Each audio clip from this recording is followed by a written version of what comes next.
Hi guys, how you doing? What's up? What's new? I want to know. Funny story about this video.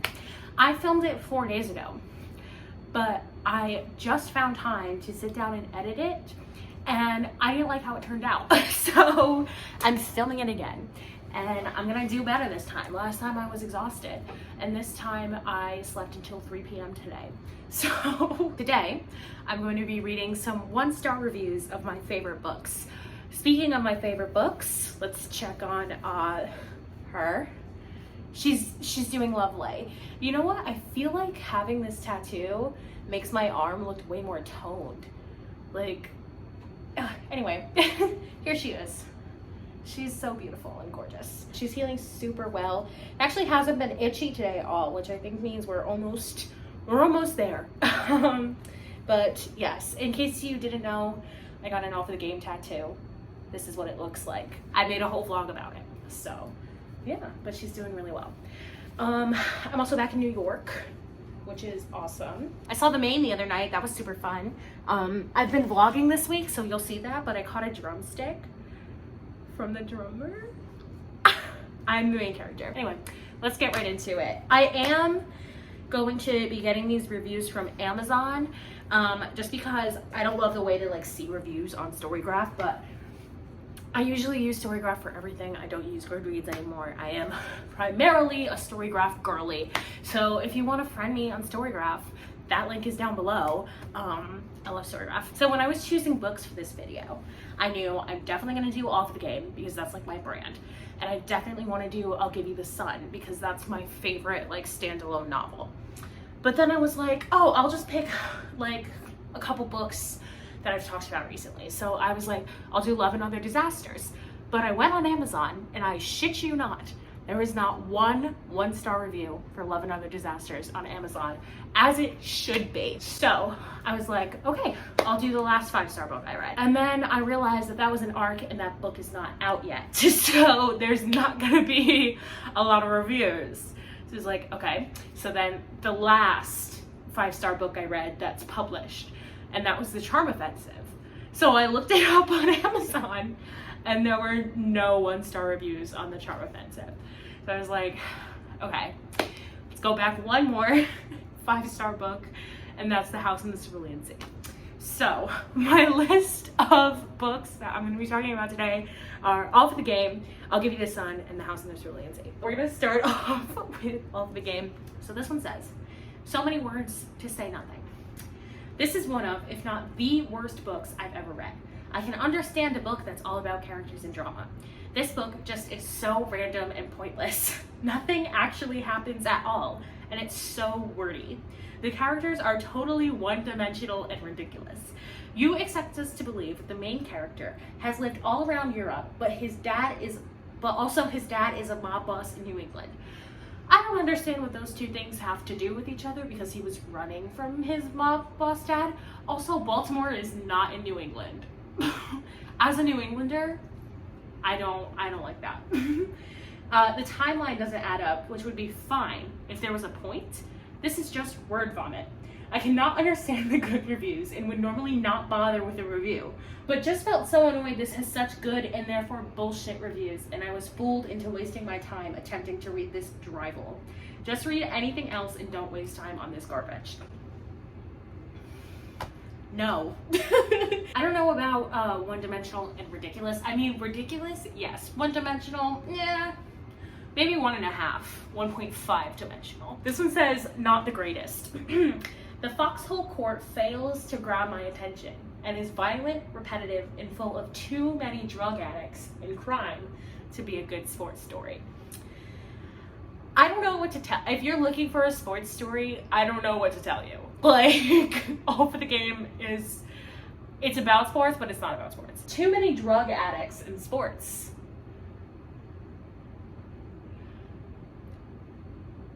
You know, there are plenty of professional athletes who are on drugs. I don't know what else to tell you about that. Oh, I like this one. It's homophobic, violent, sexist, ableist garbage, and I don't get the hype. Read literally anything else. A shampoo bottle has more depth and nuance. So It's definitely violent. I don't think the book itself is homophobic because there's a gay romance? Question mark? Do you understand what I'm saying? I don't know who the audience for this series is, but it is some sort of cult favorite for people with no taste. I love that line. A cult favorite for people with no taste. I mean, absolutely banger. To me, this book was written by somebody who thought, wow, I wish I could make an anime, but I can't, so I'll just write a book instead. That is so valid. And they proceeded to create one of the absolute worst books I have ever read, if not the worst. I think the fact this book gets nothing but rave reviews made my anger at this book even worse because I was expecting, like, you know, a story. This isn't even a story. It's self-indulgent vomiting of words onto paper, and I loved it. XC is just a tool to explore the relationships between a bunch of unrealistic, cartoony characters who never ever exist in any realm of reality and are therefore absolutely pointless to read about. Wrong. I love not living in reality. It's my favorite thing. That's why I read, so I don't have to live in reality. If I want to read about a mob boss's son and a psychopath making out, I'm gonna do that, okay? Sue me. Maybe I'm too old and too used to reading actual literature instead of Tumblr posts, but I guess I just wasn't the right audience. That's a fun one. I like this one. This one, oh, I like this one because this person is just so mad about the inaccurate portrayal of the NCAA. It's so funny. I think my biggest issue with the story was the lack of world building. It was unclear if it was supposed to take place in the future or in an AU or what. It takes place in 2002, bestie. Going along with that, I couldn't get past the fact that she had this set in a world of college athletics and the NCAA. Nothing about how the NCAA of this book functioned was accurate, and it frustrated me so much. Obviously, this won't bother people that don't know how college sports work, but I wish the author had made up a pretend governing body if she was going to completely disregard how NCAA sports work. Okay, are you the head of the NCAA? Like, damn.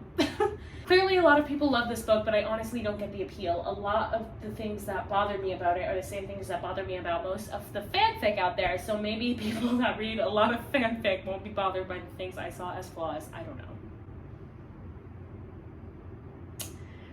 Do I read a lot of fanfic?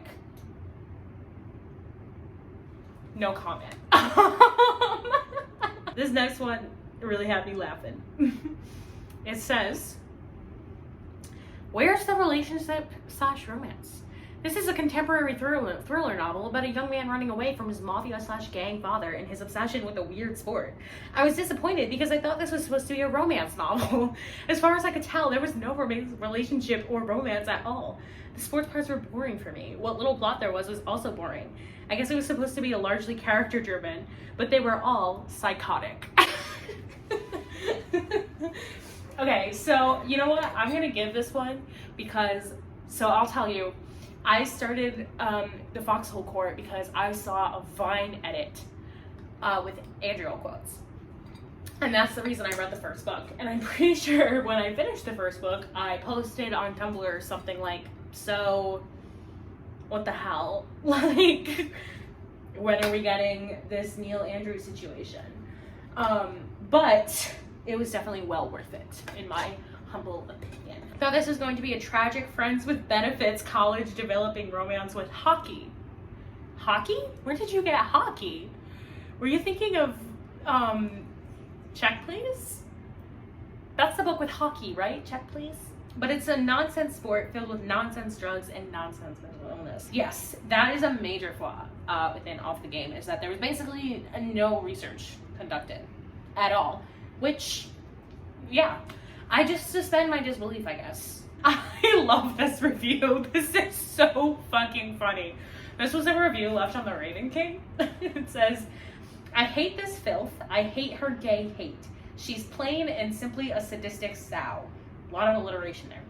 My boyfriend insisted that I read this drivel. Said it's a beautiful love story. I left him for a woman. I don't know what to say about that. Those are all of my All for the Game reviews that I collected. Hilarious. A lot of them do make points, like Well, they all make points. Some of them make valid points, especially about research and topics not being handled delicately, which is why this book should not be recommended without advisement into looking into trigger warnings. That is something I strongly believe. Don't go around recommending Off the Game to people willy-nilly. There's a lot of really harmful content in those books. So, like, make sure people know what they're getting into. So, once again, I will say, if you want to read Off the Game, please, for the love of God, I know it's like 3 pages long, but read the trigger list, okay? Okay, thank you. Let's move on. I'll Give You the Sun. I'll Give You the Sun by Jandy Nelson. I read when I was a freshman in high school, and I have not read a book that has topped that for me. I'll Give You the Sun follows Jude and Noah, who are twins, and there's a dual timeline, and you just follow as they grow apart and grow back together. Oh, so good. And absolutely, like, beautiful, beautiful writing. First review for I'll Give You the Sun that I found was the language and explicit sex scene descriptions ruined the book. I threw it away after 2 chapters, as did others in my book club. I don't remember any explicit sex scenes in I'll Give You the Sun, given that it's YA. There's one scene I could maybe think about you, like, acknowledging this, but it's not in the first 2 chapters, so I don't know where this came from. I just really liked this review because someone was really frustrated. This says, worst book. I don't know why Zoe recommended it to me. Zoe has no taste in books. Why would she like this? This is a text message, not a review. Poor Zoe. Ugh, I wonder if they're still friends. This one made me laugh. Parents, be sure to take advantage of the look inside and read the first few pages. I purchased this book for my 13-year-old for Christmas and was disappointed to have her show me as she sat down to read it on Christmas morning, no less. In the first couple of pages, there were multiple profanities that were inappropriate for young eyes. Had I read the first page, I would have known that this is inappropriate for teenagers. I returned the book. I don't know how to tell you that your 13-year-old is definitely swearing. Like, I remember being 13 in middle school, and yeah, no. The things that they're talking about, I hope you're enjoying your bubble, bestie. I really hope you are. Oh, was that all the good ones? That was all the good ones. Yeah, and the reason why there are not a lot of bad reviews about I'll Give You the Sun is because that book is amazing. So you should read it. A lot of these House in the Cerulean Sea 1 reviews made me laugh because most of them were just like, I'm homophobic. Why are there gay people in this book? Returning. Like this one. This one says, I like to be the one who decides if I want to read. Homophobic people don't know how to use grammar. I like to be the one who decides if I want to read about books with a homosexual theme. The important part of the plot was not mentioned in the summary that was advertised. This was a complete waste of money. Disappointed. I don't know what to say to you. Say you're homophobic and leave. This was another one that said, interesting. Both characters that had a romantic interest were drawn to the same sex. Why? This book is geared towards 7th, 8th, possibly freshmen in high school. I don't think it is. It's fully in the adult section of every bookstore. So do your research, perhaps. Just because it's about kids doesn't mean it's for kids. Returned. I thought this was a book about magical children at an orphanage. I got it for my young daughter, but after reading the description on the back of the book and realizing it was a gay romance, I put it back in the bag and sent it back. I wish books had rating like the movies. What do you think this is? What do you think this is? This is an interesting take because when I read The House in the Cerulean Sea, I didn't think it was a gay romance. There was a gay romance, but the book wasn't a gay romance novel. The book was about Linus, and the book was about him discovering himself. And not even in a sexuality way, just in a, oh shit, I am a grown adult man and I can do whatever I want kind of way. So, I don't know. Get over yourself. Stop being homophobic. Get a job. I I like this one too. It says, I heard about this book from a few people that play trivia, saying it was very good, so I thought I'd check it out. The ruse is that it sounds like a good fantasy book, but upon further research, that's just a cover, and this book is really a gay love affair. It's a ruse. I like this one too. It says, one of the children is an adorable 6-year-old boy named Lucy, short for Lucifer. The child is the Antichrist and depicted as a mischievous, sweet little boy who is being lovingly raised and guided on the island. I stopped reading at this point because, as a person of faith, it was disturbing to have Satan depicted polar opposite from the way God's word describes him. Get a life. Get a life. Oh, this one really made me laugh. I was so excited to read because of all the 5 stars. I was totally disappointed at this book. It was a knockoff of many other books with a gay/Satan twist to it.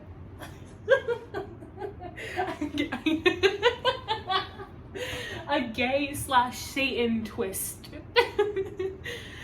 I would not recommend this book if you don't want to read what you have already read in other YA books. This is not a YA book. This is not a YA book. Except for the inclusion of the author's sexual orientation.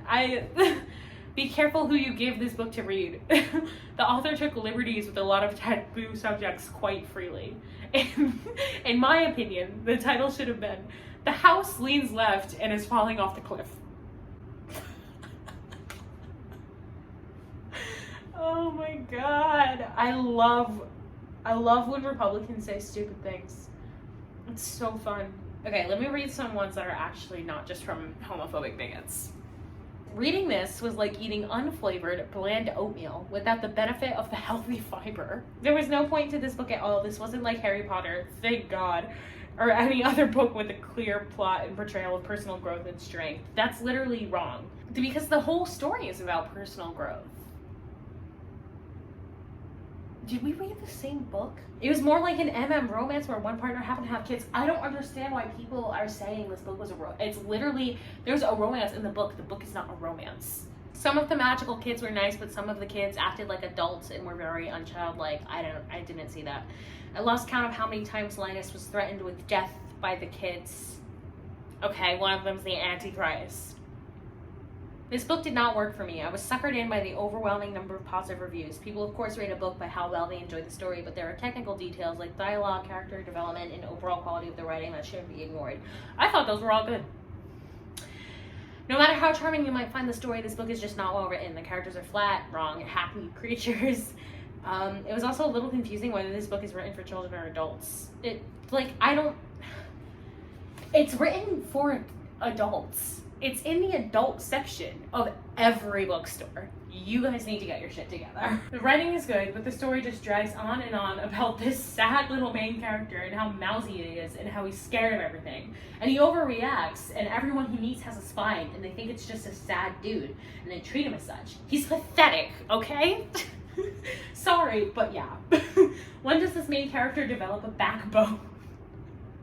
Damn, you did not have to go in on Linus like that. All that said, yeah, the way it's written, the words the author chooses, it's creative, and that's what drew me in. I like how he writes, but what he writes about is just boring and just goes in circles. How is this story a bestseller? I'm usually a lot more supportive of authors because I know how hard it is to put a story together, but geez, can you make the main character any more pathetic?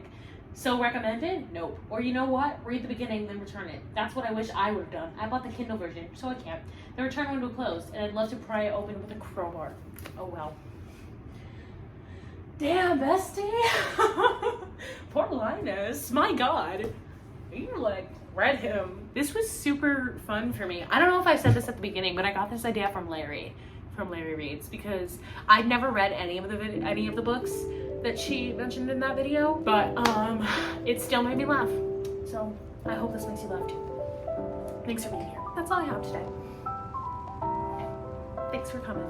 Thanks for sticking around. Thanks for hanging out. Comment something down below. I don't know. I want to hear from you. Okay. I love you guys. I'll see you next time. Bye.